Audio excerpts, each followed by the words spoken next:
Today, fans, supporters and members of the music industry will attend the memorial service of the late Lundi Tyamara, who is a South African gospel artist who passed away on Friday morning last week.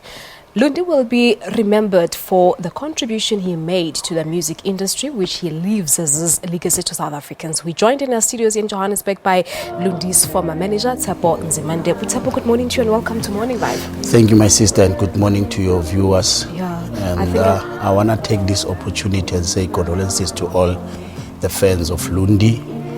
Lundi was loved by all South Africans, Indeed he was. And I actually wanted to say that every time when we see you in studio here, you are the bearer of bad news, because the last time we had you here, it was, during the passing of yes. And now it's Lundi. One of, the artists that you unearthed and discovered back in the 1990s. This must be quite heartbreaking for you. Yeah, Sis Palisa, I don't know how to explain this. But to see young artists going like this, it's heartbreaking, and powerful artists. Lundi and Sfiso, to me, they were like my young brothers, and they've made me who I am today in the music industry. Because I started with Kollega, and then Lundi came, and then Lundi brought in Sfiso. And it's hardly 2 months we're losing Lundi now, And it's a very sad at a very thing. young age. 38. 38. Yeah. I mean, Sfiso was about to turn 38, Lundi about to turn 38. And you lose him like this. And I saw him in December at the hospital. I couldn't believe it. But when I saw him last Sunday, before Friday, there was a moment where I prayed. I said, God, if it's like this, if it's going to be like this, please take him. Because knowing the Lundi that I know, it was totally an opposite, And what is more sad is that Lundi was more like a father figure in his siblings.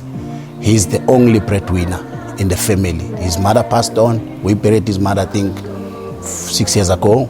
And his stepfather now is gone. He's the only person who was heading that family. So you actually went to see Lundi in December and last week Sunday. That is contrary to reports, Tshepo, because a lot of reports were saying that you were not allowed to go see Lundi by, his family denied you access to go see him in hospital.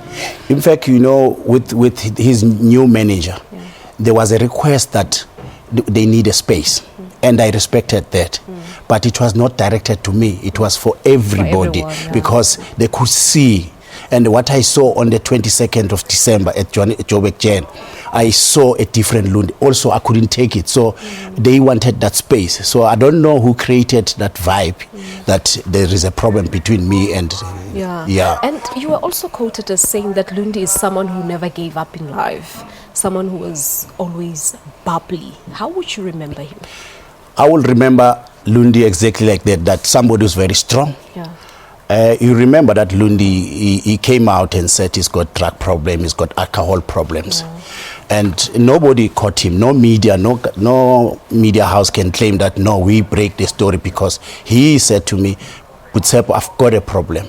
And how it came about, and we were always getting those speculations from the company side that Lundi's is drinking, Lundi's doing this, Lundi, I remember one of the people who told me that he saw Lundi buying cocaine was Somizi Mhlongo. He said, please tell him, Tshepo, that I saw him and I was so angry. Please stop this guy. This thing is going to destroy him. During that time, he called me one morning at about 1 a.m.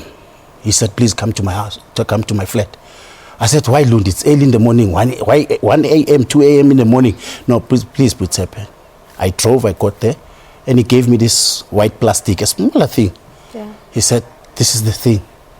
This is what is being chowing my money. This is what is being chowing me. I said, what is this? He said, no. This is the thing.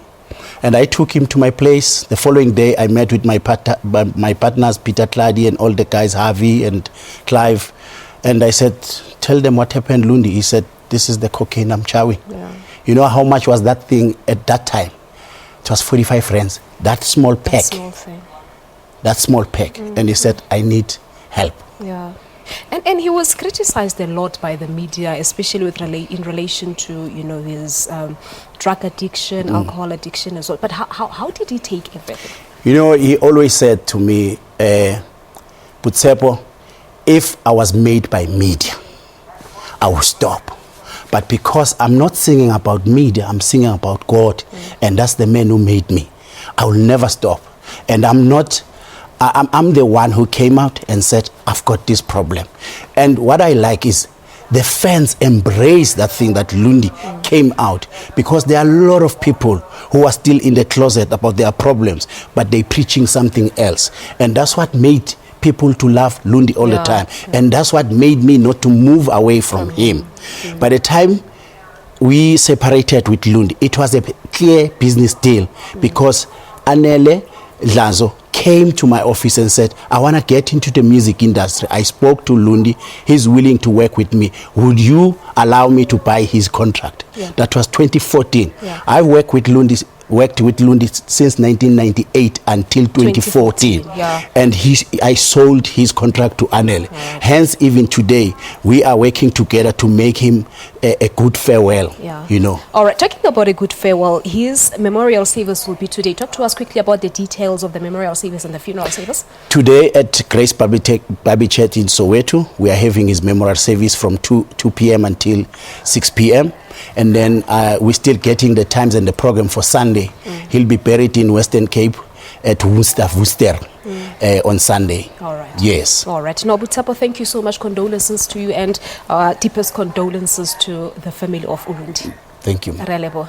Thanks. All right. Tshepo Ndzimande, he is the former manager of Lundi Tyamara, talking to us about how he got to know Ulundi and when he discovered him back in the 1990s. So the memorial service will start at 2 p.m. this afternoon until 6 p.m. at Grace Bible Church in Soweto.